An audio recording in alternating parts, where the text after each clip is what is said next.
세상의 모든 지식 언더스탠딩. 네. 오늘은 무슨 얘기합니까? 오늘은 자동차 운반선이 네. 요즘 모자란다고. 선이 배가 모자란다고요? 솔직히 저는 네. 자동차 운반선이 따로 있는지도 몰랐어요. 예. 자동차를 수출하는데 그냥 배에 싣고 가면 되지? 네. 라고 생각했는데 그게 뭐 별도의 자동차 운반 전문 배가 있답니다. 있다. 그런데 그게 이게- 요즘 모자란답니다. 그래서 수출도 안 된다. 네, 그래서 자동차 수출이 안 되고 있다. 일부 자동차 이거 어떻게 해야 회사들이 되냐? 배가 모자라면 사실은 아파트 모자라는 거랑 배 모자라는 건 큰일이거든요. 왜냐면 바로 안 네. 나와 어디서. 네. 그렇죠. 네. 금방 안 나오죠. 그럼 안 나와요. 그렇다고 없어도 되냐? 없으면 안 되지. 그럼 자동차가 예를 들면 우리가 유럽으로 자동차를 수출해야 되면 그 차를 몰고 유럽으로 가야 되잖아요. 새 차인데. 북한을 통과해야 안 돼. 되잖아 그거는. 예. 하여튼 그래서 어려운 문제네. 이거 자칫하면 큰 문제인데 뭐 그런 생각이 들었는데 네, 아무튼 네. 그런 게 있다고 해서 우리는 야. 또 재밌는 얘기 들으면 파봐야 되잖아요. 그렇죠. 궁금한 거 사라질 때까지. 그래서 자세하게 오늘 한번. 배에 관한 한 모든 것을 알고 계시는 음. 3프로TV 구독자에게는 매우 익숙한 예. 친근한 구독자들은 친하다고 느끼는 그러나 이분은 저희 구독자를 어떻게 생각하시는지는 잘은 모르겠는 네. 조선의 공모 신영증권의 엄경아 애널리스트를 예. 어렵게 모셨습니다. 어렵게. 아니 원래 오늘 약속이 있으셨다는데 네. 진짜 막 좀 어떻게 좀 해주세요 해서 어렵게 모셨습니다. 또 한번 무릎 꿇었어요, 여러분. 네. 네, 여러분 때문에 계속 무릎 꿇고 있습니다. 잠시 후에 바로 만나보겠습니다. 예.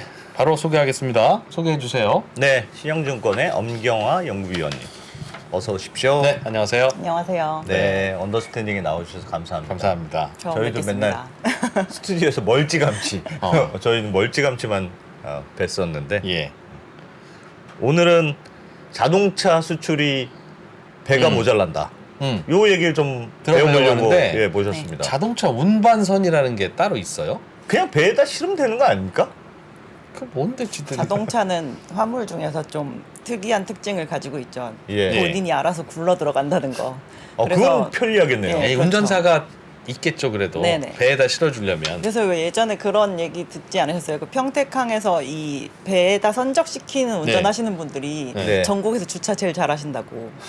차 정말 붙여가지고 쫙쫙쫙쫙 갖다 넣으시고 그렇겠네요. 그리고 왜 창문으로 나오시고 막 이렇게 한다는. 차 넣고 공간이 없어서. 공간이 없으니까. 최대한 실어야 되니까. 네. 야, 그것도 기술이겠네요. 그거 그렇구나. 기술이겠네요. 딱 요만큼 넣으면 한 대 넣을 수 있으면 넣어야 딱 되겠구나. 넣어야 되니까. 그래서 저희가 다른 화물들은 예. 돌아다니질 못하니까 뭐 예. 찝어서 꽂아주기도 하고 부어주기도 하고 여러 가지 항만 설비가 필요한데 사실 네. 이거는 이렇게 배 자체가 음. 자동차가 딱 타고 들어갈 수 있는 그 램프라는 그런 기기를 달고 있거든요. 예. 그래서 그것만 내리고 그 길 따라서 쭉 들어가서 그냥 운송할 수 있는 그런 시스템으로 되어 있습니다. 그 우리 저 여기저기 있는 기계식 주차장처럼 네네. 그런 거예요? 딱 그 안에만 여러 들어갈 수 있고 층으로. 이런 그 느낌입니까? 여러 층으로 계속 올라갈 수 있습니다. 그 안에서. 그 안에서 여러 층에 올라갈 수 있다고요? 네네. 배가 대단히 여러 층으로 되어 있고요. 자동차 저희가 운반선은- 주차장이 지하로 이렇게 막 3층, 예. 4층 있듯이 예. 이것도 만약에 한 6,500대 정도 차를 실을 수 있다라고 하면 10층 넘는 그 주차 타워처럼 되어 주차 있다. 타워가 들어있는 배군요. 주차장이 10층 넘게 되어 있는 그런 배입니다. 혹시 무슨 사진 같은 게 있으십니까? 그 그림으로 좀 보면 더 좋을 것 같습니다. 내부의 그림을 좀 더 보고 일단 외부부터 보실까요? 네. 저희가 준비한 그림 좀 띄워주시면요. 예, 요게 외관이고요. 예. 저희가 밖에 세워놓은 차들을 이제 옆에 보면 이렇게 쭉 길이 있잖아요. 네. 그쪽으로 배에다가 쭉 야. 들어가는 식이고 이제 이 안에 배가 들어가서 평평한 평지이긴 한데 이게 이제 열 몇 층으로 되어 있는 거죠. 안쪽에서 저희가- 하나씩 하나씩. 네. 일반적인 화물선은 위에다 이제 컨테이너를 쌓잖아요. 네. 저거는 위에는 안 쌓습니까? 그럼 예, 밑에 저 저거는 안에 밑에만. 안에만 차를 넣는 네, 거예요? 맞습니다. 지붕에는 아무것도 없고 비 맞거나 뭐 그럼 안 되니까? 안 되니까. 그렇죠. 네. 저 실내군요 저게. 야, 저 안에까지 집어넣고 걸어 나와야 되네? 진짜 오래 걸 것 같은데. 예. 내부가 혹시 어떻게 생겼는지 보고 싶으시면 네. 제가 다른 표를 좀 보여드릴게요. 우와. 저렇게 빽빽하게 차만 들어가는 거예요? 여러 우와. 층에 걸쳐서 있는 건데 야. 저희가 단순히 이제 일반적인 승용차도 실을 수 있지만 예. 뭐 굴삭기 같은 것도 스스로 아. 굴러서 들어갈 수 있잖아요. 그리고 네. 버스 뭐 이런 것도 버스도 이제 실어요. 수송할 수 있습니다. 그 버스는 버스 들어가는 자리가 아예 있겠군요. 이제 그 정해져서. 높이나 뭐 이런 네, 게 이런 거. 되어 있는 게 있을 것이고 근데 와. 밑에 바닥은 그냥 평평하게 되어 있고 저희가 이런 차들이 가서 쓰면 예. 이제 끈을 연결을 해서 딱 고정을 시키거든요. 그걸 저희가 고박이라고 얘기를 하는데 이제 사실 높이만 맞으면 어떤 사이즈의 그 아. 승용차든 들어갈 수 있는데 저희가 이제 레고 잘 맞추게 한 네. 블록 쌓기 하는 것처럼 최대한 빈 공간이 없이 잘 쌓아야 많은 그 그렇겠네요. 자동차를 그렇겠네요. 수출할 수가 있는 거잖아요. 그 고박이 좀 특수한 장치입니까? 그냥 왜 자동차 미끄러지지 말라고 음. 이렇게 하는 거 있잖아요. 바퀴에다 대는 거. 그거 뭐라 음. 그러죠? 이렇게 대는 거 있잖아요. 바퀴에다가 미끄러지지 말. 이렇게 오르막 경사 있는 데서 이렇게 대는 거 있잖아요. 핸드브레이크? 핸드브레이크 말고 저희가 하게 하는 거. 바퀴 고박시킨 밑에. 사진 한번 보여드릴게요. 네. 네. 잘 보이실라나 모르겠네. 이게 실제로 이제 차들이 들어갔을 때 네. 저기 뒤에 보시면 차 앞에 이렇게 막 끈으로 이렇게 사선으로 삼각대 되어, 가축이 되어 있네요. 있잖아요. 그래서 예. 그게 이제 다 끈입니다. 그래서 바닥에 이렇게 아, 동글동글하게 있는 바닥에. 것들이 구멍이고요. 거기랑 음. 그 끈을 연결을 해서 차를 고정을 시키는 거죠. 그래서 이제 꼭 어떤 자리에만 갖다가 넣을 필요는 없고 높이만 맞으면 아, 최대한 저희가 넣을 수 묶어놓는 있게끔 말뚝이 네. 하나씩 있다. 네, 그런 게 있다고 보시면 될 것 같아요. 그래야 옆으로 좌우로 앞으로 안 움직이니까. 저렇게 아니 차가 브레이크가 돼 있는데도 저걸 꼭 해줘야 됩니까? 안 그 그러면 많이 움직입니까? 배는 차? 생각보다 이렇게 아주 평평하게 가지 않고 저희가 바다에서 이제 파도도 치고 기우뚱기우뚱하면. 기우뚱하고 예. 그리고 특히나 이 자동차 운반선이 정말 좁고 높고 길게 생겼어요. 그래서 네. 한 6,500 CU라고 저희가 보통 얘기하는데 자동차 음. 한 대를 실을 수 있는 그 궤적을 C라고 카라고 부르는 건데 예. 그 정도의 배면 길이는 한 200m 예. 그리고 폭과 높이는 한 37, 38m 이 정도 됩니다. 그래서 되게 음. 좁은 배니까 좀 이렇게 평평하게 잘 가라앉아서 가면 좋겠지만 조금 우뚝 서서 가는 배 중에 하나거든요. 그래서 좀 좁은 배 중에 하나라 안정적으로 가야 됩니다. 그냥 넓게 만들면 안 됩니까? 넓게 해서 항공모함처럼.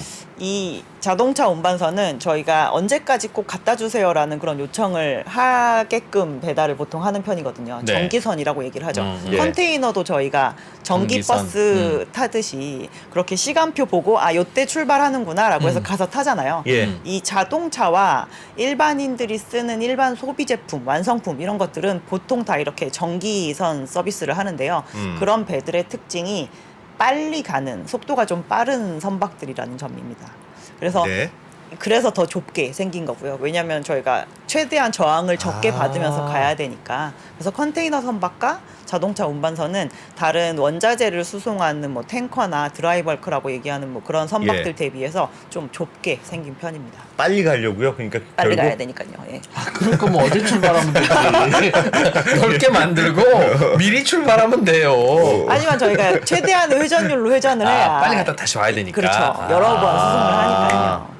왜 오토바이로 배달하냐? 그 질문과 같네요. 나름 화물성계의 그 스피드를 그러니까. 즐기는 그런 스피드 배군요. 레이서. 네. 아니 뭐 버스로 왜 음식 배달 안 하십니까? 하는 질문을 한 거네. 그렇죠. 아 그래요. 그러면 좀 많이 약간 불안할 수도 있겠네요. 이렇게 네. 고층으로 그래서, 돼 있으니까. 예, 인터넷에 찾아보시면 이 예. 자동차 운반선 사고 사진이 상당히 많이 있는 편인데요. 예. 가다가 이렇게 기우뚱해가지고 넘어져서 막 안에 넘어져요? 있는 그 차들이 다 쏟아지거나 막 이렇게 세상에. 예, 좌초되는 경우들이 뭐 심심치 않게 발생을 하는 편입니다. 과속해서 넘어지는 거군요. 그러니까 과속하다가. 돌다가 이렇게 넘어지시고 뭐 그런. 배들은 와. 제가 듣기로는 넓건 좁건 다 배는 다닐 수 있는데 예. 그 뭐 수에즈 운하나 파나마 운하나 거기는 좁으니까 네. 그것보다 넓으면 거기 통과를 못 하잖아요. 네. 그래서 그거에 맞춰진 거는 아닙니까? 그런 사이즈에도 이제 맞춰져 있죠. 저희가 유럽으로 들어가려면 수에즈 운하를 반드시 통과를 해야 되니까. 근데 그거보다 이제 더 날씬하게 만들어요. 날씬하게 일부러? 만드는 일부러? 것도 있지만 어. 뭐 그래도 뭐 이게 최대 정도 수준은 아니고 다른 원자재 수송하는 배들도 그 수에즈 운하를 통과를 가능하면 길게 하니까요. 한다. 네, 그거보단 조금 얄쌍하게 생긴 편입니다. 얄쌍하게 생기면 바닷속으로 많이 들어가서 이렇게 가지는 않습니까? 왜 운하도 이 깊이가 있잖아요. 너무 차라리 많이 들어가면 네. 좀 불안정성이 덜할 수 있잖아요. 이렇게 예. 안정적으로 가라앉아서 가니까. 근데 저희가 이 물 위에 나온 데에서 가장 해저까지, 그러니까 그 배의 가장 마지막까지 한 11m 정도밖에 안 됩니다. 그래서 11m 잠겨 있고 위에는 한 20m 떠 있으니까 떠 있고. 좀 진짜 불안한 상태로 가는 거군요. 불안하죠. 네. 야, 그래서 다른 배들은 이렇게 네. 원유 수송선 이런 건 상당히 이렇게 바다의 수면과 많이 가까운 채로 운송하는 걸 저희가 보통 볼 수 있는데 네. 자동차 운반선은 아주 우뚝 서서 가는 그런 선종 중에 하나입니다. 아 다른 배들은 좀 가라앉아서 가는데. 네, 그리고 좀 뚱뚱하게 생기고 아 근데 얘는 그렇지만 빨리 갈 꽤 필요 떠 없고. 있고 날씬하니까 이러고 다니구나. 네. 많이 가라앉으면 안 돼요? 그것도 무슨 이유가 있습니까? 자동차 운반선이라는 이유 때문에 그렇습니까? 그것도? 글쎄요, 그건 뭘까요? 날씬하게 만들면 어. 이렇게 가라앉게 하기가 쉽지는 않아. 근데 저희가 그래요? 보시면 이렇게 선미나 선측에 그 아까 제가 말씀드린 것처럼 이렇게 램프라고 하는 경사로를 하고 그러고 예. 나서 이렇게 배에다가 차례차례 실어야 되는 거잖아요. 예. 그래서 걔가 이제 선적을 항구에 기항을 했을 때 너무 가라앉아 있으면 아, 지하 주차장으로 네. 들어간 그렇죠. 느낌이겠지. 그래서 이제 그런 설비가 잘 가동할 수 있게끔 하려면 뭐 그런 부분도 있지 않을까라는 임진왜란 생각이 때도 좀 그랬잖아요. 조선의 수군은 배는 크고 밑에가 널찍하고 예. 그래서 안정적이지만 기동성이 떨어지고 어. 왜군의 배는 작지만 이렇게 딱 되어 있어가지고 방향 전환도 빠르고 꼭 지들 생긴 것처럼 그렇게 생겼더라 하는 게 난중일기에 나오지 않습니까? 알겠습니다. 예, 죄송합니다. 안중기를 보는 예. 건데 제가 그럼 이런 자동차 운반선들이 많아요, 전 세계에? 그냥 배들의 종류들 중에서는 조금 적은 편이에요. 지금 현재 한 757척 있고요. 전 세계 선박이 몇 개 있을까요? 몇 척 있을 배가? 것 같으세요? 네, 그냥 배. 한강 시민공원에 떠 있는 오리배 이런 거 빼고 네. 그 그래도 여객선까지 포함했을 때, 글로벌리 나라와 나라 사이를 돌아다니는 뭐 원양도 돌아다니지만 자기네들 세월호 국가에서 포함. 이게 인트라로도 돌아다니는 거 포함해서. 그 모르겠어요, 진짜. 보통 이런 거 입사시험 면접에 나오는데 이 또 맞히려고 지금 머리 굴리고 있는 거죠, 지금 열심히. 본능입니다 저는 모르겠습니다 진짜 한 모르겠습니다 10만 척 정도 있고요. 외워버리자, 10만 척. 그 중에서 화물을 나르는 화물선은 한 6만 척 정도 있습니다. 근데 예. 그 중에서 757척밖에 안 되니까 아, 사실 그 진짜 적네요. 대단히 작은 개체수의 그 선종에 해당이 되죠. 10만 척 중에 757이면 와 왜 돈이 잘 안 됩니까? 1%도 안 이 되네. 근데 배는? 생각을 해보면 너무 특화된 화물을 수송을 하는 거잖아요. 예. 그 화물 시장이 얼마나 사이즈가 크냐가 그 선박 시장의 사이즈도 저희가 결정을 하는 건데 네. 전 세계에서 가장 많이 수송되는 화물은 기름입니다. 네. 액화 예. 기름된 거 그런 것들인데 사실 자동차는 점점 왜 소비지로 공장으로 옮겨가고 있고 그리고 자동차를 많이 생산해서 남의 나라한테 팔기까지 하는 메이커는 정말 몇 개 없고 네, 예. 그리고 그 남의 나라에서 만든 자동차를 수입을 많이 해서 쓰는 국가도 많지 상당히 않고. 제한적이기 때문에 딱 그 정도의 이제 딱 맞춰서. 시장에 맞춰져 있는 거죠. 진짜 이건 맞춤형이구나 좀 맞춤형 특수한 시장. 음. 아, 그렇군요. 그렇군요. 그럼 이거는 자동차 수출하는 나라만 그걸 갖고 있습니까? 이거 어떻게 돼 있어요? 보통 이제 자동차를 수출하는 메이커를 크게 갖고 있는 나라의 해운사가 네. 그 물량을 상당히 많이 자동차 소화를 운반선을 하는 편입니다. 갖고 있겠죠. 예. 그래서 이제 제일 큰 시장은 일본. 일본 자동차 수출 많이 일본이 좀 하니까. 큰 편이고요. 그리고 예. 유럽 이렇게가 이제 자동차 운반선을 가지고 있는 오너들 중에서 좀 상위에 랭크가 되어 있는 편입니다. 우리나라는 그럼 글로비스가 자동차 운반선이 있죠. 유일하죠. 네. 아 우리나라 해운사는 없습니다. 다른 우리나라 데가 해운사 없어요. 중에서 이제 글로비스 글로비스만. 거의 유일하다고 보시면 될 것 그럼 같아요. 다른 자동차 메이커들은 어떻게 빌려서 아까 전기 운송선이라고 했으니까 여기서 며칠 날 언제 갑니다. 유럽으로 갑니다. 그럼 그 시간에 맞춰서 우리도 거기에다 좀 탈게요 하고 신청해서 타는 겁니까? 신청을 하거나 아니면 이제 포워더라고 해서 이제 화물을 주선해 주시는 그런 영업을 하시는 분들이 있거든요. 그런 예. 분들한테 우리 어느 정도의 스페이스가 필요하니까 이때까지 이 정도를 마련을 해주세요라고 하는데 이제 그렇게 되면 이제 가격 결정력은 좀 떨어지겠죠. 저희가 큰 현대기아차보다 더 많은 물량을 보장해 줄 수는 없으니까. 그러면 일본의 도요타 자동차가 우리나라로 들어올 때 자동차 운반선으로 올 테니까 예.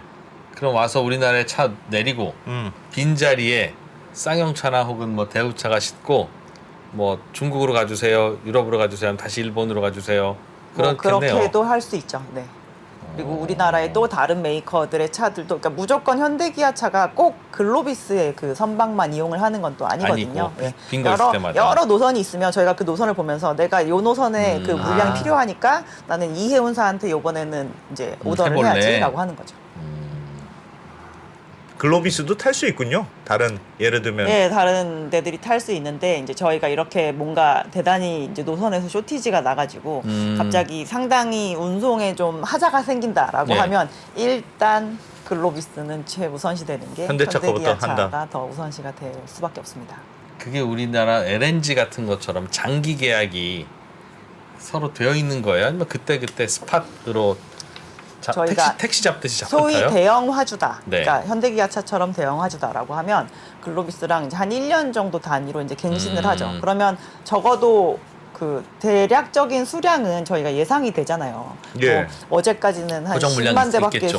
수출 안 하다가 오늘부터 갑자기 100만 대로 늘어나는 건 아니니까 예. 저희가 항상 시장의 운임에 상관없이 고정적으로 이렇게 해놓는 물량도 있고 그리고 예상치를 벗어날 정도로 뭔가 많이 수출이 되거나 아니면 예상치를 벗어나게 조금 그거에 미스한다거나라고 하는 부분은 이제 스팟 시장에서 조금 소화를 시키는 하고, 그런 편이죠. LNG하고 비슷하네. 가스공사 수입하는. 대충 한 7-80% 물량은 잡아놓고 예. 네. 스팟 물량으로 필요한 거 있으면 그때그때 얻어 타고. 근데 꼭 이게 자동차뿐만 아니라 모든 화물들은요. 그러니까 저희가 지속적으로 대단히 많이 써야 되는 화주들이 어떠한 영역이든 항상 있잖아요. 있겠죠. 에너지가 예, 되었건 예. 뭐 그냥 원자재가 되었건 그러면 내가 항상 쓰는 것 중에 더 이상 감소할 수 없을 정도의 양은 그 고정적으로 좀 안정성에 베팅을 해놓고 나머지는 이제 시장이 그러겠죠. 조금 하락할 것 같으면 기다렸다가 스팟으로 많이 잡아야 되겠다고 생각하고 시장이 너무 올라갈 것 같으면 차라리 미리 그럼 고정으로 좀 잡아놓자라는 이제 그런 전략을 취하면서 저희가 그런 화물 운송하는 거에 대해서도 그렇겠구나. 계약을 진행을 하는 거죠.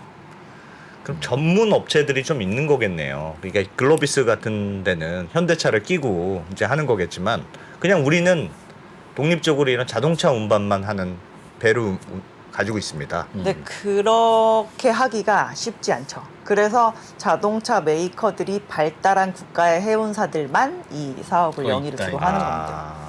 그러니까 맨 땅에 헤딩을 해서 영업을 한다는 게 쉬운 영역이 아니거든요. 특히나 이런 자동차 쪽 같은 경우는. 그렇지. 그래서 많이 없는 거군요. 그러니까 이게 자동차 운반선을 하나 사서 예. 이집트에 가서 영업을 해보세요. 이집트에 자동차가 없지. 어디 가세요?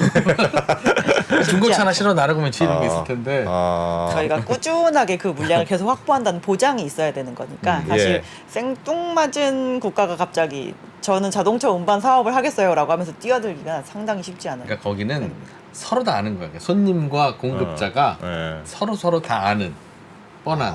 그러니까 그럼- 서로 감정 싸우고 그러면 되게 피곤한 서로. 계속 봐야 되는데. 아니 그러면 예를 들면 연구원님 미국이나 유럽으로 가는 거야. 미국으로 갔다가 그 빈 공간이 있으니까 미국 차를 실어서 한국에도 수입도 하고 다시 오죠, 그죠? 갔다가 할 수는 있지만 예를 들면 아프리카 같은 데로 수출을 해봐요. 가봉에 수출했다.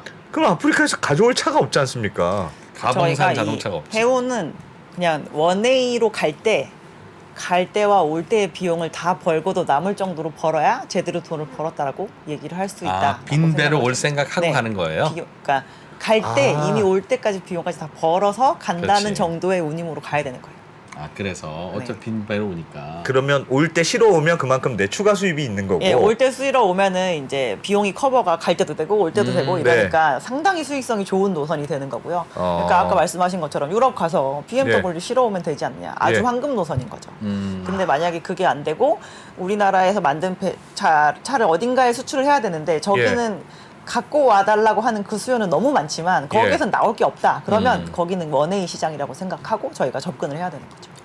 비싸게 비싸겠네요. 그러니까. 그러면 진짜. 그래서 이제 갈 운임이. 때의 운임과 그 올 때도 어쨌든 뭐 다른 거를 조금 실을 수는 있거든요.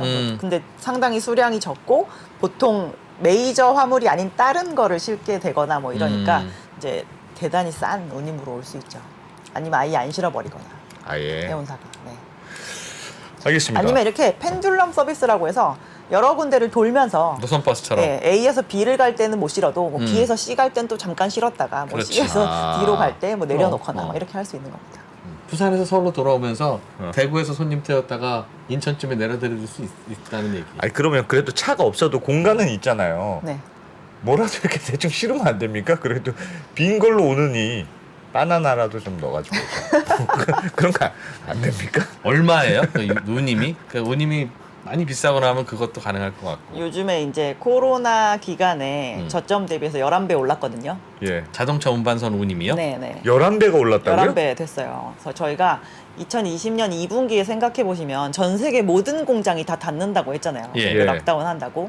그러니까 자동차 공장들도 엄청 닫았겠죠. 그래서 네. 이제 운송선 시장의 참여자들도 아유 이때는 완전 놀겠구나 이제 이러면서 시장 운임이 뚝뚝 떨어져서 1일에 10,000불까지 떨어졌습니다. 저희가 하루 빌릴 때 한 척 한 척. 빌리는데 네. 만 불이요? 1일에. 예. 일일에? 하루에 만 불. 어. 보통 미국까지 지금 실어 나르면 대충 며칠 걸려요? 정기선 정도 수준에서 만약에 저희가 뭐 상해 LA 왕복 서비스 한다라고 하면 35일 정도. 35일. 야. 근데 지금 음. 2022년 12월 말 기준으로는 그게 이제 11만 불이 됐죠.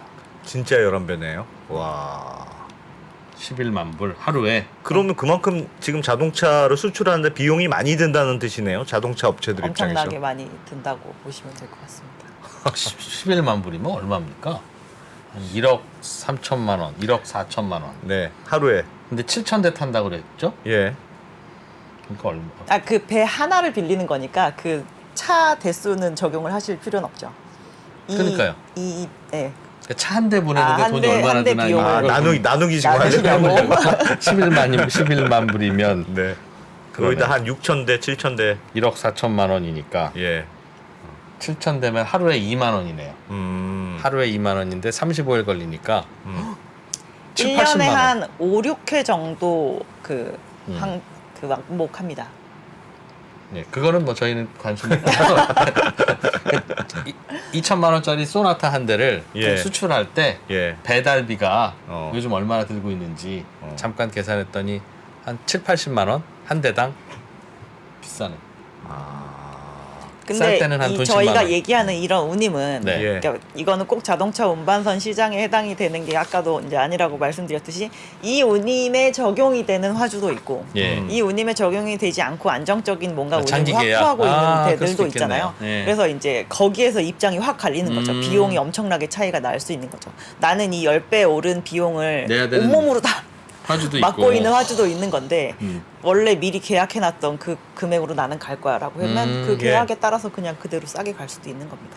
야, 이거는 큰 회사가 무조건 유리하겠네요. 무조건 장기 계약도 유리하죠. 많이 할 수 있고. 이건 가격이 운임이 그냥 일반적인 선박지수 운임이 왔다 갔다 하듯이 이것도 뭐 높았다가 떨어졌다 많이 합니까? 보통 자동차 운반선도 자동차 이렇게 벌크선이나 왕복을요? 컨테이너처럼. 예. 사실 그렇게 많이 하지 않는 편인데 지금 역사상 최고로 높은 갑자기? 상황이고요. 지금요? 예. 아, 지금 그래서 매우 요즘 높고. 좀 계약이 잘 안 된다는 그런 얘기가 나오는 그 거군요. 이전까지는 하루에 그 10,000불이 되기 이전에 코로나 이전에 그냥 15,000불 정도였었어요. 예. 그래가지고 배를 한 척을 살 때 막 6,500만 불에서 한 7천만 불 정도로 쓰고 샀는데 예. 그러면 그 배를 저희가 이제 보통 은행빚을 지고 네, 네. 사잖아요. 예. 매일매일 은행에 나가는 뭔가 비용이 있을 거 아닙니까? 예. 그거를 커버하기가 15,000불이면 사실 조금 어려운 정도의 수준에서 왔다 갔다 하니까 그 기간 동안 이 시장은 안 될 건가 보다라고 하면서 배도 진짜 많이 없애고 투자도 안 하고 방치를 한 지가 한 5년 지난 상태에서 이제 운임이 다 급등을 해버린 겁니다. 야, 살아남은 데들은 대박 난 거고 지금. 근데 그러기에는 저희가 이런 사이즈가 적은 시장일수록 아무리 그래도 무조건 쓰겠지라는 그런 개런티가 잘 안 되잖아요. 특히나 이렇게 예. 완성품은 사치품이다 보니까 뭐 예. 언젠간 또 안 쓸 수도 있고 예, 하기 예. 때문에 그런 식으로 베팅을 잘 안 합니다. 선박의 참여자들 같은 경우도. 선주나 해운사가 네, 네.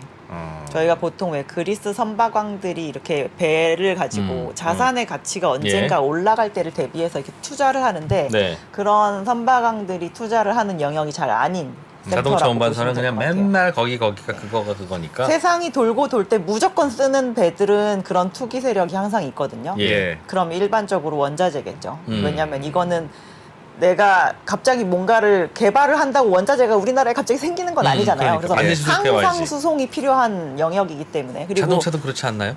자동차는 근데 공장을 만약에 이렇게 이전해서 짓거나 수요지에 가버리게 그렇지, 되면 그렇지. 그 순간 그 루트의 수요가 없어질 수도 있는 거기 와. 때문에 이거는 필수적인 시장은 아닌 겁니다. 그래서 저희가 필수재 시장에서 항상 이런 선박왕들이 투기를 보통 하는 편인데 그 영역도 아닌 거예요. 그러니까 대단히 좁은 시장이고 리치 마켓을 잘 개발하면 정말 대박이 날 수도 있지만 네. 그렇게 되기까지의 그 과정이 너무 힘든 시장이라고 보시면 될 것 같습니다. 왜 요즘 올랐어요? 근데 그 자동차 운반선의 운임이 그래서 진짜 2016년부터 예. 2020년까지 아예 배를 투자를 안 했어요. 선박들이. 모든 그 예. 자동차 운반선 시장 참여자들이. 어. 왜냐하면 운임이 너무 낮았기 때문에 저희가 한 그래도 2만 불? 막 이 정도는 돼야 은행에 상환도 하고 막 이러는데 그 정도의 15,000 운임이 불씩 하니까. 안 되는 시장이 거의 한 5, 6년 됐거든요. 그래서 5년, 공급과잉이었었나 보네요. 5년 동안 너무너무 투자를 안 했습니다. 저희가 네. 그래서 실제로 예. 어지간해서 배는 잘 선박수가 줄진 않거든요. 그래도 왜 GDP 성장률이 계속 있고 경제가 성장하면 어딘가에서 재화는 필요하고 무역은 해야 항상 되니까. 일어나는데 예. 그래서 저희가 보통 경기 침체가 왔을 때 이 해운 쪽 시장에서 물동량 그로스가 둔하는데도 역성장하는 건 진짜 심한 침체일 때이기 때문에 그걸 따라 선박도 보통 따박따박 늘어나는데 예. 이제 이번 시장에서 아주 대실망을 한 그 자동차 운반선 선주들이 예. 도저히 이 시장엔 투자를 못하겠다고 해서 투자를 안 해서 정말 실제로 선박수가 줄었습니다. 선박수가 줄었어요. 그래서 저희가 준비해온 표를 보시면 예. 이게 이제 전체 자동차 운반선 그 용량이라고 양입니까? 보시면 될 것 빨간- 같은데요. 빨간 막대가? 예, 빨간 막대기가. 네. 그래서 18, 19년 대비 20년 이렇게가 좀 줄어 있는 거를 보실 수가 있고 이제 지금 이제 막 발주를 해서 24년이나 돼야 의미 있게 이렇게 막대기가 탁 올라갈 수 늘어나는구나. 있을 만한 상황인데 그 이전까지는 어차피 나올 배도 없기 때문에 이제 방법이 없다는 거죠. 저희가 그래서 2023년에 이 공급 부족인 상황이 너무너무 괴롭지만 예. 이거를 지금 현실적으로 잘 해결해 줄 수 있는 방법은 없다라는 겁니다. 근데 수요는 왜 늘었어요? 공급은 뭐 많이 줄지는 않았는데 그래서 이 자동차 운반선 시장이 이제 딱 보면은 어디에서 어디로 움직이는지가 너무 명확한 그런 예. 시장이었잖아요. 근데 코로나 기간에 예전에 별로 성장률이 나오지 않고 대단히 작았던 시장이 하나 튀어오른 게 있습니다. 중국이 이제 그 전기차를 해외로 판매하는 그 량이 약간 늘었어요 갑자기. 너무 심하게 늘어나가지고 어. 그래서 이 뒤에 저희가 준비한 그림의 왼쪽을 보시면 차이나의 이 막대 그 그림이 이렇게 확 서 있는 걸 보실 수가 있잖아요. 빨간색이 차이나. 그래서 예. 너무 그림에서. 튀어가지고 이제 아. 이쪽에 저희가 전기 버스니까 원래 정해진 노선이 있는데 갑자기 저렇게 수요가 확 튀어버리면 이제 모두 멘붕에 빠지게 되는 거죠. 그러네요. 전 세계에서 다른 나라들은 별 다 차이가 고만고만한데. 고만고만한 시장이었는데 유럽, 영국은 줄고 있는데 중국만 튀었구나. 중국에서 수출을 하는 물량이 왜 많아졌습니까? 뭐 테슬라 공장 이런 것들이 그런 거 중국에 있지 않습니까? 그러니까 유럽인들이 타는 전기차를 중국에서 만들어서 유럽으로 유럽으로 가는 가는 게 많아지니까. 새로운 루트가 생겼구나. 생각보다 중국 메이커 전기차도 유럽에서 많이 수입했다라는 뉴스도 최근에 나오기도 했었죠. 네. 저 생각 못했어요? 자동차 운반선 주인들은 저희가 사실 평소에 무슨 뉴스를 보고 삽니까? 사실 그분들은? 테슬라를 2020년 초기에 아주 잘 사신 분도 별로 없지 않으실까요? 아, 그러니까 중국에서 만든 테슬라가 저렇게 잘 유럽으로 팔릴지 많이. 몰랐다. 그거를 대비해서 이 자동차 원래 그 내연기관 자동차만 팔고 사고 했던 이 운반선 시장 분들이 이거를 예측해서 미리 막 발주를 해가지고 갑자기 막 코로나 때 운임이 급등할 거니까 네, 내가 미리 네. 주문해놔야지 하는 사람 아무도 없죠. 제 생각에는 예. 그 운반선 담당 그 영업 담당 부장들이 포드 담당, 뭐 현대차 담당, 뭐 있었어 다. 네. 그래서 매년 1년 또는 2년 후에 그 수요 전망을 해. 네. 그래서 보고서를 회장님한테 보내. 테슬라 담당이 테슬라 없었어. 담당을 안정한 없었어. 거야. 아차 테슬라. 테슬라는 누가 거기서 담당이냐? 만들어서 원래 중국에서만 주로 팔다가 그거 갑자기 유럽으로 수출한다고 하니까 깜짝 놀랐나 보다. 너무 많이 늘어났고 이제 24년까지도 요 시장만 엄청나게 늘어날 거라고 지금 수요가 와, 지금 야, 나와 그래서 있는 가는 상황입니다. 거. 근데 유럽인들이 평소에 안 타던 차를 타는 게 아니라 그럼 새로 테슬라를 사면 중국산 뭔가를 사면 뭐를 안 사는 것도 있지 않겠어요? 그래서 실제로 나머지 시장들 중에서 뭐 이제 일본 같은 경우 이런 예. 데들은 음. 실질적인 총 대수가 좀 줄기도 줄었죠. 했고요. 어. 네. 일본에서 실어 나르던 배를 잠깐 중국의 상해에다 잠깐 대서 야 테슬라 빨리 타 출발 이렇게 하면 안 맞아요 그 수요가? 근데 이제 그게 아까도 말씀드렸지만 원래 결정이 돼 있는 전기선이기 때문에 갑자기 시장이 좋으니까 여기 배 빼서 저기다 넣어야지 이거는 있어서, 안 되고. 네, 안 되는. 그렇다고 일본 수출 장발하지 마라 할 수는 없으니까. 그렇죠. 그럼 지금 이게 시장이 되는 거 뒤늦게 깨달았어요. 그럼 지금 발주를 넣어요. 그럼 언제쯤 배가 나옵니까? 지금 발주하면은 일반 상선은 25년 말. 참. 한 몇 년은 어떡하냐. 몇 년은 그래서 이런 이제 상황이 저희가 이렇게 되겠군요. 2년 동안 운임이 오른 거잖아요. 예. 그래서 21년, 22년 이렇게 많이 발주했는데 저희가 코로나 되고 나서 이제 요 자동차 운반선 말고 컨테이너 시장도 되게 좋았다는 얘기 많이 들으셨잖아요. 뭐 예. H&M 같은 데들이 막 엄청 돌고 네. 말고 실제로 막 상해 뭐 컨테이너 운임 지수 5배 됐다고 막 이랬었는데 그때 그래서 실제로 21년, 22년에 컨테이너도 되게 많이 발주를 했거든요. 네. 근데 그 배들은 23년부터 올해부터 좀 나오기 시작을 하는데 음. 이 자동차 운반선은 조금 그거보다도 늦어가지고 21년에 분명히 발주했지만 의미 있게 늦는 구간은 24년이나 돼야 돼요. 24년? 네. 야. 근데 저거는 한번 발주하면 중국 쪽에는 수요 계속 있을 것 같은데요. 그래서 이번에 네. 다 중국 선사들이 음. 중국 야드에다가 보통 발주를 했죠. 발주를. 아. 지금까지 있는 이 757척의 자동차 운반선은 가장 많이 만든 조선소는 일본 조선소입니다. 왜냐하면 일본에서 일본 차. 많이 발주했으니까. 예. 네. 아, 중국 조선소들이 이제 자동차 운반선 열심히 만들기 시작하겠네요. 이제 만들기 시작을 하겠죠. 어려워요? 난이도가 있어요? 그러면 LNG 운반선처럼? LNG보다는 좀 덜하고 컨테이너보다도 약간 조금 덜한 편이고요. 저희가 컨테이너는 진짜 그 2만 박스를 실기 위해서 이렇게 네. 갖다 꼽기 위해서 그 창들이 다 이렇게 미리 되어 있고 대형 그 크레인이 있는 항만에 잘 기양을 해가지고 내리고 밸런스도 잘 맞아야 되고 하는데 예. 자동차는 그냥 아까 보시면 이렇게 문 열고 주차장이니까 들어가. 그거보다는 조금 덜하긴 한데 그래도 하이스피드 선종이기 때문에 가격이 이렇게 나쁜 편은 아닙니다. 야, 그리고 중국도 잘 만들 수 있겠네요, 그러면. 중국에서도. 어쨌든 나라에서 레코드를 쌓아줄 수 있는 이런 이벤트가 있으면 이제 그 배에 대해서 점점 전문가가 되는 거죠. 만들면서 될 수밖에 그건 경험치가 쌓여야 되는 거니까요. 만들 수 있는 조선소도 대체로 정해져 있을까요? 우리나라 조선소들 같은 경우는 기존에 이제 현대글로비스가 뭐 발주를 하거나 이럴 때 보통 현대사무중공업, 뭐 현대중공업 해봤을 이런 데서 테니까. 많이 만들었었고요. 예. 현대글로비스는 지금 매우 행복한 글로비스 주식을 좀 살만합니까? 행복한 그럼? 시즌입니까? 그럼 어떨 것 같으세요? 글로비스? 좋을 것 같은데. 근데 말씀해 주셨잖아요. 장기 계약 물량이 있으면 요즘처럼 운임 비싸도 어쩔 수 없이 정해진 가격을 이거 가야 완전 된다. 배임이지. 다른 거 받으면 비싼 운임으로 받는데 현대기아차 거만 보면 싼 걸로 받을 거 아니겠습니까? 잠깐 글로비스 주주가 아직도 저 정의선 회장님 그분들인가요? 네, 맞습니다. 그러면 현대차 돈 더 줘야지. 그러면 운임 맞춰줍니다.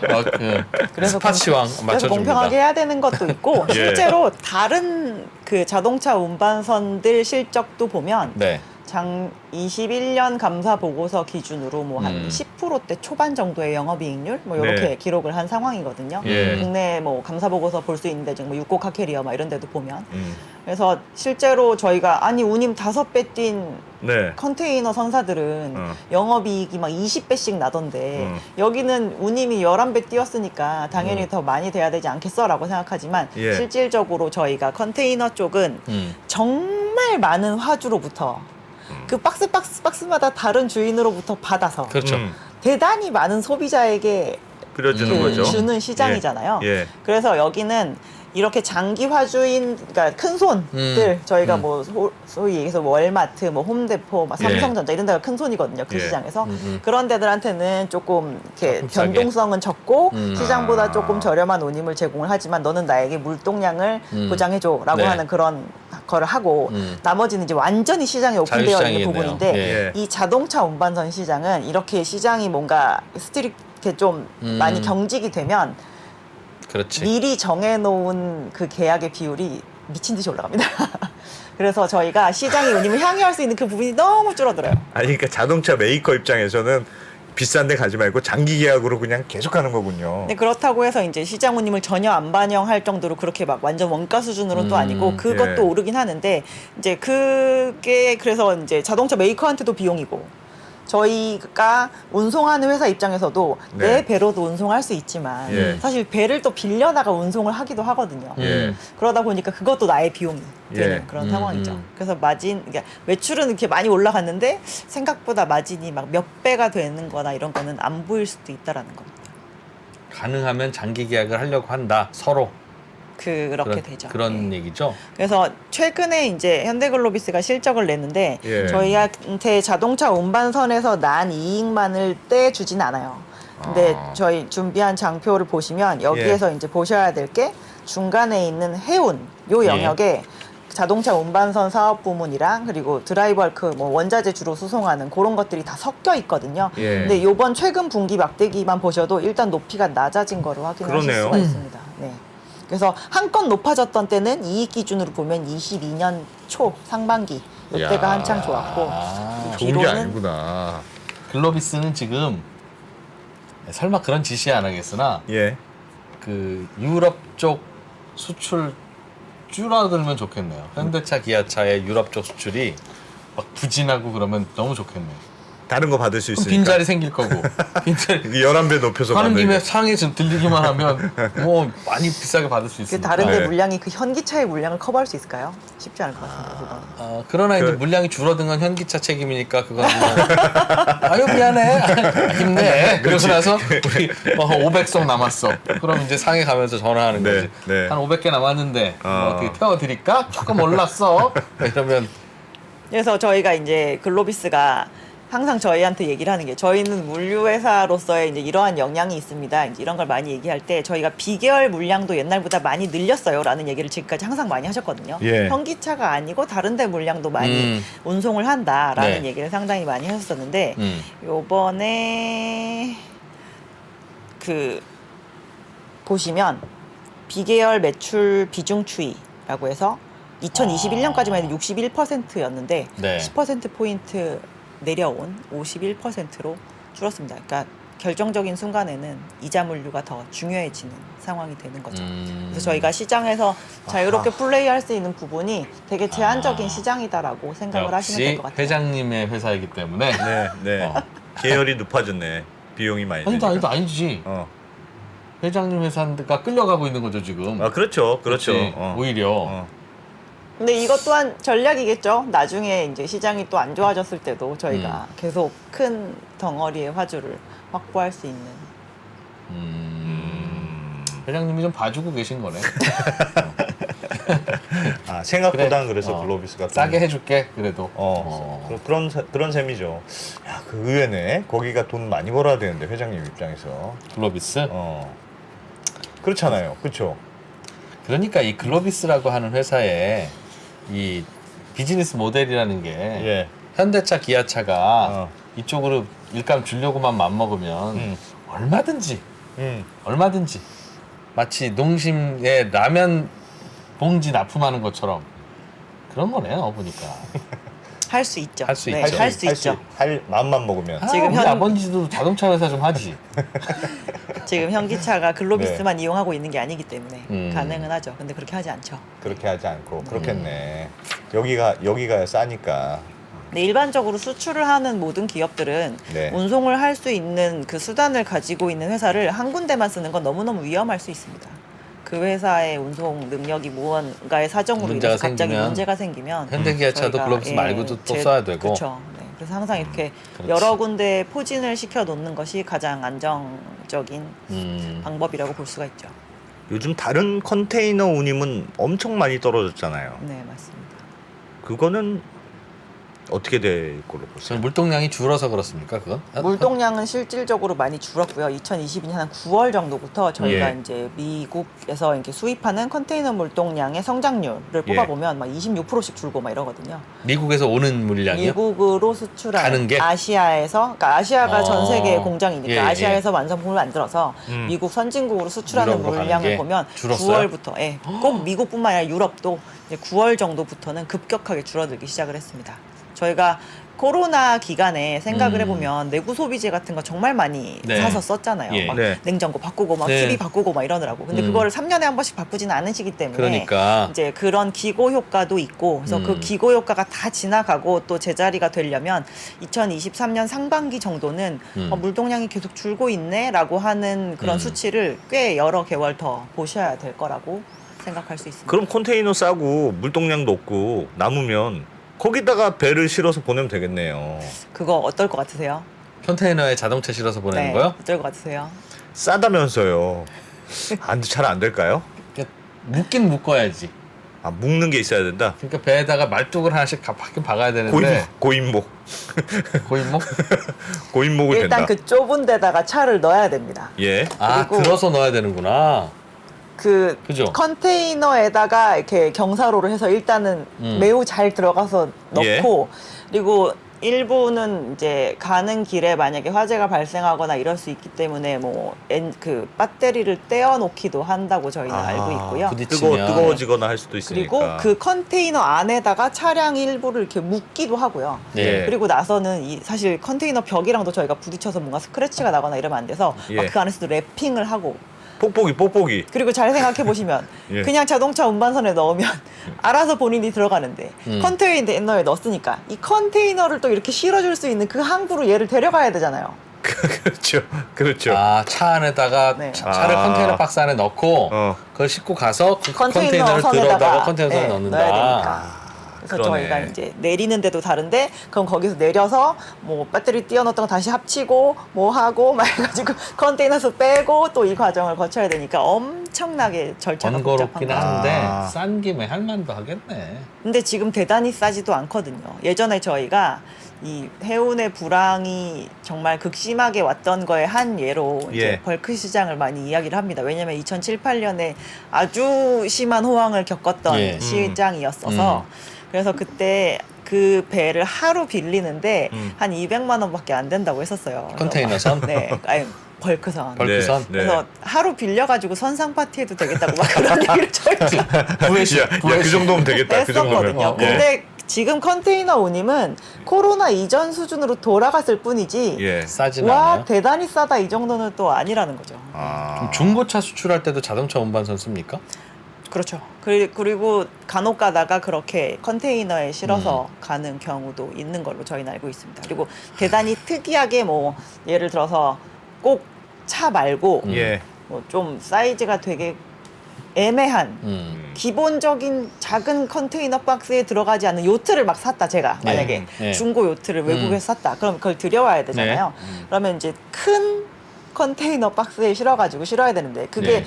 이렇게 노멀한 사이즈가 사이즈. 아니니까 그거를 실을 수 있는 선박들이 또 있어야 되잖아요. 음. 그리고 그러한 화물이 항상 그렇게 많이 있어주는 건 아니기 때문에 네.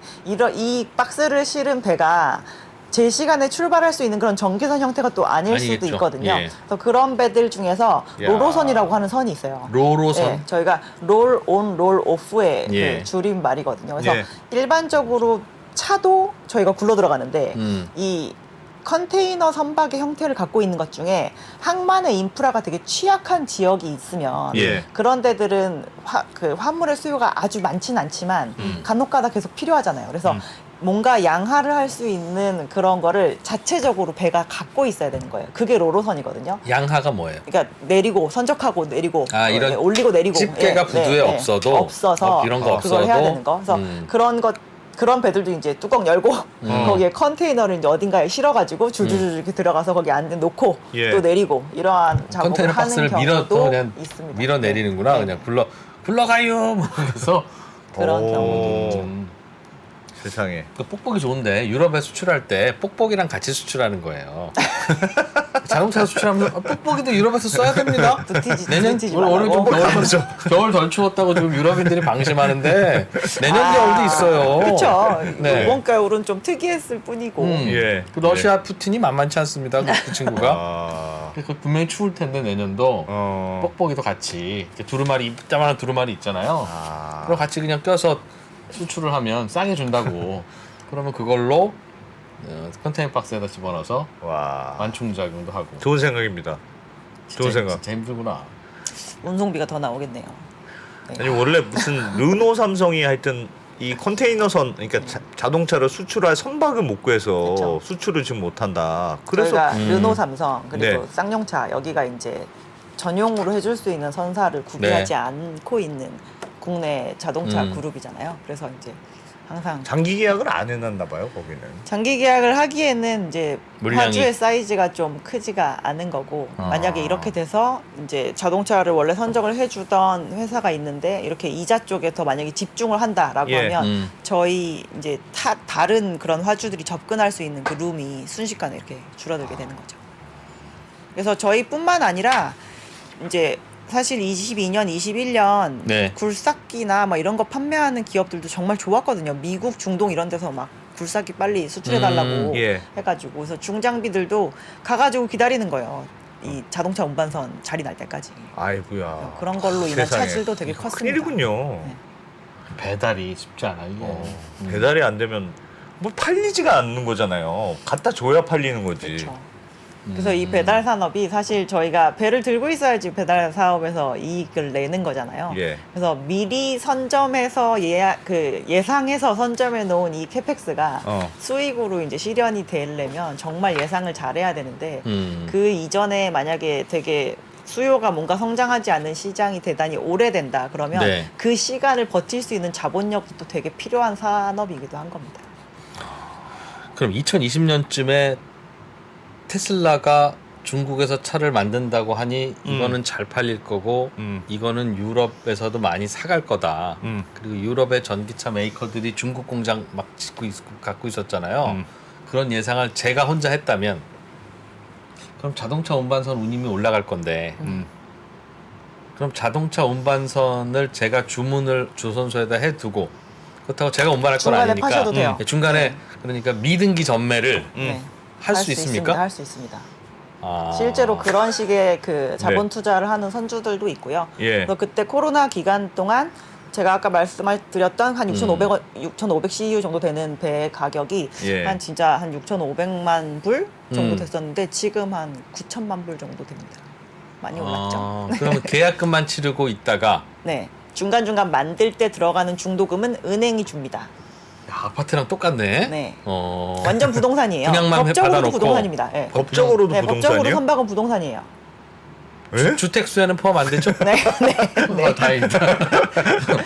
그래서 네. 중간에 이제 거의 다 만들 때 시장 가격이 올랐으니까 다른 선주한테 네가 찾아갈래?라고 하면서 하면, 이제 돈 아. 먼저 그것도 가지고 하고? 팔면 이제 야. 투자 얼마 안 하고 레버리지 영업하는. 계약금 한 네. 10%만 10%입니까 거기도? 지금 시장이 안 좋을 땐 10%, 시장이 좀 좋아서 조선소 쪽이 좀 더 이렇게 바기닝 파워가 생기면 30%. 30%. 그럼 2020년에는 금리에 매우 예민하겠군요. 그러니까. 금리에 매우 예민한데 금리를 이길 정도의 운임만 형성이 되면 고금리에서도 발주됩니다. 예상만 했으면 예상이 제일 그러니까 중요하군요. 영업 그러니까. 부동산이잖아요. 저희가 이렇게 부동산에 자본 투자를 해서 예. 여기서 나오는 임대료를 가지고 저는 그렇죠. 은행에다가 그런 상환을 셈이죠. 하다가 그렇죠. 이 자산의 가격이 올라간 순간 차익 상승하는 실현을 거죠. 해버리는 건데 네. 이제 그러한 형성이기 때문에 금리는 당연히 이 자본 투자자한테는 대단한 중요한 비용이지만 거고. 이거를 충분히 커버할 수 있는 운임만 시장에서 형성되는 분위기가 된다. 그러면 그냥 발전. 임대료가 높아졌다. 그럼 무조건 고고. 야. 그렇지. 완전 부동산이네요. 계약금도 네, 완전 대출해주는 부동산이에요. 네. 대출해주는 PF 대출은 없나? 계약금도 대출해주는? 와, 선박도 펀드가 대출해주는 경우가 있습니다. 아 계약금조차도 그렇게 그러니까 어. 그 이 전체 자담분 그리고 예. 이제 뭐 은행이 해야 될 일을 뭐 펀드가 하는 경우도 있고 하긴 한데 자담을 막 0밖에 안 하면서 하는 경우는 거의 잘 없고 네. 보통 이게 저희가 그 자산에 대해서 이제 선사가 에쿼티를 박았다라고 보통 표현을 예, 하거든요. 예, 예. 그거는 이제 최소가 한 10% 정도는 10% 정도는 되는 수준이고요. 전세는 없습니까? 빌라왕이 생각나서. 전세 네. 어, 전세 컨셉도 있습니까? 전세 컨셉은- 컨셉은 없지만 네. 장기 월세 정도는 있습니다. 장기 월세. 네, 장기 월세는 지금 시장이 11만 불이지만 예. 내가 한 5년 빌릴 테니까 어. 6만 불로 하자. 아, 할수 있죠. 그렇게. 아니면 돈이 넉넉히 있으면 예. 그 돈 넉넉히 있는 돈을 어. 어디 은행에다 넣어놓고 예. 나오는 이자로 어. 용선료를 주면 그거는 뭐 그게 내 입장에서는 전세죠. 뭐. 그럴 수 재밌네. 있겠네요. 야, 재밌네. 희한한 세상이 있네요. 야. 헤헤이. 근데 이거 앞으로 계속 공급 부족일 것 같은데 당분간. 23년은 해소를 할 수가 없을 것 같고요. 예. 그리고 특히나 이게 아까도 말씀드렸다시피 하이스피드 선종이라고 말씀드렸잖아요. 근데 빨리 다니면 오염물질을 엄청 뿌리고 다니거든요. 근데 올해부터 예. 이제 선박에도 탄소를 저감해라라고 하는 규제가 좀 세게 적용이 되어서 예. 지금 배들 중에서 조금 노후화된 배들이 이 규제를 만족시키지 못할 수도 있습니다. 그래서 저희가 2015년 이럴 때까지만 해도 해운사들이 환경 규제 되면 내가 그거 발주할 수 있을까? 나 지금 돈 너무 없는데? 라고 했다가 코로나 터지면서 컨테이너 선사들이 그게 내가 했던 얘기 맞아? 막 싶을 정도로 이렇게 싹 입장을 바꿔가지고 발주를 예. 엄청나게 비싼 배를 많이 했거든요. 예. 근데 이 자동차 운반선 선주들도 사실 20년까지 아니 이렇게 그 시장이 안 좋은데 막 좋아지고 있는데 왜 그땐 발주 안 했어라고 하지만 예. 진짜 그땐 돈이 없어가지고 할 수 없는 것도 아. 있었는데 시장이 딱 반전을 하면서 21년 정도부터는 이제 지금 발주가 들어가고 예, 있어요. 자금이 쌓이는 거죠. 그러니까 이제 발주가 세게 들어갔고 그 와중에 갑자기 자동차 운반선도 다 저희 LNG 추진선으로 만들어 주세요라고 해가지고 LNG를 연료로 떼면서 가는 자동차 운반선이 조금 발주가 많이 된 상황입니다. 요즘 해운업계에서 제일 유행한다는 빅 이슈가 그거거든요. 친환경, 어떻게 탄소를 줄일 친환경. 것인가. 네. 그거는 규제가 이제 생겨서 다 친환경으로 해야 돼요. 안 그러면 이제 과태료 날라오고 그래요. 그게 이제 2023년부터 적용이 되는 그 규제에 해당하는 지표는 예. EEXI라고 해서 저희가 소위 얘기하면 그냥 연비예요. 연비는 왜 딱 정해져서 나오잖아요. 예. 네. 뭐 몇 년씩 소나타 뭐 연비 몇 킬로. 예. 뭐 그건 바뀌지 않잖아요. 예. 그런 식으로 나오는 그러니까 그 배의 단순한 스펙, 얘네 엔진이 뭐 어떠한 정도의 속도고 톤수가 얼마 정도 됐고 막 이 정도로 다니니까 너는 연비 뭐 얼마짜리 배 이렇게 딱 정해져 있는데 그거를 일단 만족시켜라가 올해의 미션이고요. 예. 내년부터는 연비가 아무리 16km인 차여도 실제로 돌아다니면서 연비 16km 안 될 수 있잖아요. 예. 그래서 쫓아다니면서 정말로 탄소를 얼마 배출하는지 계속 추적을 하는 거예요. 그런 다음에 1년 동안 모인 자료를 가지고 등급을 줍니다. CII라고 하는 등급. 이 등급은 앞으로도 계속 변하는 등급이에요. 예. 근데 그 등급이 만약에 D거나 E다. 그러면 조정을 해서 오든지 너는 다니지 마. 이제 이렇게 되는 거죠. 그래서 그거를 대비를 다 열심히 해야 되는 큰일이네요. 상황입니다. 큰일이네요. 그럼 LNG 선으로 바꾸는 거 외에는 다른 방법이 없습니까? 뭐 지금 나와 있는 가장 잘 검증된 기술은 일단 LNG 추진이긴 한데요. 예. 그렇게 되면 LNG가 사실 어떠한 추진 기관의 연료로 쓰인 적이 별로 없기 때문에 예. LNG가 갑자기 그런 식으로 많이 쓰이게 되면 또 이 수요도 갑자기 늘게 되고 LNG의 가격이 올라가면 요즘, 연료의 예. 가격이 올라가는 거니까 연료를 펑펑 떼고 다니는 선박이 내가 과연 이거에 투자를 하는 게 앞으로의 비용에서 문제가 없을까라는 걱정도 또 해야 되는 거잖아요. 그렇죠. 그래서 이게 원래 선박 시장은 완전 경쟁 시장이어가지고 제가 대한민국의 해운사고 저 사람은 유럽의 해운사고 뭐 이쪽은 일본의 해운사여도 예. 저희가 만약에 운송을 하기 시작해가지고 어떠한 노선에서 똑같이 붙는다 그러면 노출된 비용이 거의 똑같거든요. 예. 국제 유가에 맞춰서 주유하죠. 네. 그렇죠. 어디 가가지고 저희 하역할 건데 그럼 한 박스에 2만 원, 너도 2만 원, 너도 2만 원 이렇게 된단 말이죠. 그래서 여기에서 차별화를 줄 수 있는 게 배를 무조건 싸게 만드는 거예요. 예. 배가 시가로 움직이니까 예. 그렇지. 배를 싸게 마련하면 이 배를 남들보다 싸게 마련했다면 그 배를 쓰는 동안은 어떠한 그렇지. 사람보다도 이익률이 좋은 겁니다. 예. 그래서 옛날에는 캐펙스를 싸게 하는 자가 선박 시장을 지배하는 자였었는데 예. 이러한 환경 규제가 되게 세지니까 내가 기름을 떼면서 다니는 것과 아. 기름을 떼면서 벌금을 내는 것과 아하. 그 그냥, 가스를 쓰면서 벌금을 안 내는 게 뭐가 더 이익일까? 비용적인 측면에서 이익일까를 머리를 싸매고 이제 고민을 해야 되는 상황이 되는 벌금은 거죠. 시장 상황에 따라서 이 왔다 갔다 이거 안 해요? 결정을 하겠죠. 그러겠죠? 이런 거 별로 빨리빨리 안 해주거든요. 아, 그러니까 공무원이다. 그 불확실성이 있구나. 벌금이 그리고 얼마나 나올지에 뭔가 대해서. 이런 시장 내에서 되게 본인이 좀 상의자라서 준비가 미리 됐다라고 예. 하면 계속 이제 그 회사 기구를 찔러가지고 야 단속해 단속. 아유 벌금 좀 많이 내게 해주세요. 한 400불 내게 해주세요. 톤당 막 이런 식으로 해가지고 계속 이제 규제를 점점점 심하게 하는 겁니다. 그리고 이게 움직이는 규제예요. 예. 언제부터 언제까지는 몇 프로 줄여. 그 다음 페이즈 시작하면 더 줄여야 돼. 근데 아직 안 알려줄 거야. 이런 식이기 때문에 저희가 준비를 되게 철저히 해둬야 되는 그런 친환경 규제가 또 여기까지 오는구나. 갈 수밖에 없긴 없겠네요. 네, 그러면 갈 수밖에 없죠. 어떻게든 갈 수밖에 없는데 규제의 강도에 따라서 미리 간 애들은 좀 돈을 미리 쓴 거고. 그리고 이게 어느 순간 갑자기 오늘부터 규제 막 이게 아니라 미리미리 계속 정기적인 회의를 하면서 찬반을 계속 물어봐요. 그 시장 참여자한테. 네. 그러면은 어느 순간까지는 뭐 한 20몇 프로 찬성했는데 예. 뭐 또 좀 그 다음 한 다음 정기 회의쯤 되니 뭐 한 30%막 찬성하고 막 이런 식으로 점점 올라갈 거잖아요. 그게 그 기준치를 딱 만족시키는 순간 1년 뒤 자동 발효 이러한 패턴이 있습니다. 그래서 지금 이 탄소를 줄이자라고 하는 이 논의는 이미 2010년 초반부터 계속 논의가 되어 오던 것이고요. 예. 10몇 년이 지나서 이제 실질적인 규제로 이제 적용이 되기 시작을 한 거죠. 핫 이슈가 되겠군요. 원래는 경유 넣습니까? 아니면 뭐 벙커CO라고 해서 정말 아. 기름 중에 제일 더러운 제 바닥에 기름을 있는 거, 먹었어요. 그죠? 네. 60개 찍힌 튀김을 이게 하는 액체가 맞아 싶을 정도로 끈적끈적하고 아주 네. 딱딱한 그런 네. 기름을 먹었었죠. 와. 그런데 거기다 LNG를 요즘 LNG 가격이 좀 떨어지긴 했습니다만 난방비도 지금 비싼데. 벙커쇼는 가격이 좀 떨어지겠네요. 그러면 근데 지금 벙커CO 가격도 그렇게 싸지 않은 상황입니다. 네. 저희가 생각해 보면 그 코로나 기간 동안 비행기들이 안 떴잖아요. 네. 그래서 정유사들이 제트유를 되게 열심히 만들 필요가 없었잖아요. 항공유 예. 그래서 요번에 23년에 시작되는 규제 이전에 원래 그 선박류에 대해서도 황산화물 좀 줄이라고 그 속도 규제라는 게 있었거든요. 네. 그래서 그거를 원래 이렇게 그 제트유를 만들 때 쓰는 그런 거를 이렇게 빼서 좀 예. 거기다 섞어가지고 이렇게 믹싱유를 만들면 그걸 만들 수 있는데 그렇지 않고 그냥 고도화 설비로 이 저항유를 만들어내려면 좀 비쌌는데 비행기가 그 사이에 안 뜨다 보니까 저항유가 조금 가격이 괜찮았어요. 열심히 썼거든요. 배들이 비행기가 안 쓰는 거 잘 네. 빼가지고. 네. 근데 이제 비행기가 막 뜨기 시작하니까 이것도 또 막 스프레드가 벌어져가지고 요즘 좀 비쌉니다. 고려할 게 너무 많다 정말. 물가가 안 오를 수가 없어요. 지금 뭘 생각해 보면 다 세상 비용인 쉬운 것 같아요. 동네 하나도 없어. 와. 정말. 그러니까 돈 쉽게 버는 것 같아도 예. 쉽게 돈 버는 사람 없습니다. 그런 거 같습니다. 매일매일이 치열하고 피곤하고 어디서 어떤 변수가 나올지 모르니까. 그럼. 아이고야. 돈 많으면 정권 밖에서 또 괴롭히고 되게 난 단순한 내용인 줄 알았더니 생각보다 복잡한 사연들이 많네요. 그러네. 어? 그냥 자동차 배는 어떻게 생겼나? 여기서부터 시작했는데. 그러니까 운임이 계속 올라갔는데 수출을 안 할 수는 없고 이야. 어딘가로 튈 것 같은데 이게. 알겠습니다. 네.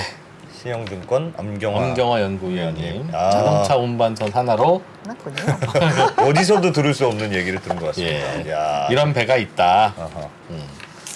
알겠습니다. 감사합니다. 잘 들었습니다. 예. 김학균 센터장님께 네. 안부 전해주시죠. 알겠습니다. 네. 같은 식구시죠? 예, 예. 네, 고맙습니다. 신영증권 요즘 뭐 저 어디 반성문도 쓰시느라고. 예, 연말에 쓰고 가라고 해가지고 어. 제가. 요즘 뭐 신영증권에서 뭐 홍보할 거 없습니까? 저희요? 네, 잘 모르겠네요. 알겠습니다. 다음에 뭐 있으면 저희가 해드릴게요. 네. 오늘 고맙습니다. 신영증권의 엄경화 연구위원님 고맙습니다. 고맙습니다. 네, 네. 신영증권 많이 이용해 주시고요, 여러분. 예. 저희는 팬클 라이브로 이어가겠습니다. 고맙습니다. 달라진 중국, 달라질 중국. 중국이 기침을 하면 한국은 독감에 걸린다. 최근 중국은 지난 10년보다 더 빠르게 변하고 있습니다. 이런 변화를 주도하고 있는 중국 정부. 그들의 계획을 우리는 얼마나 알고 있을까요? 중국의 정책을 제대로 이해하기 위해 만든 언더스탠딩 특강 시리즈 달라진 중국, 달라질 중국. 중국 전문가 이철 박사의 강연으로 만나보시죠. 지금 바로 영상 아래 링크를 확인하세요.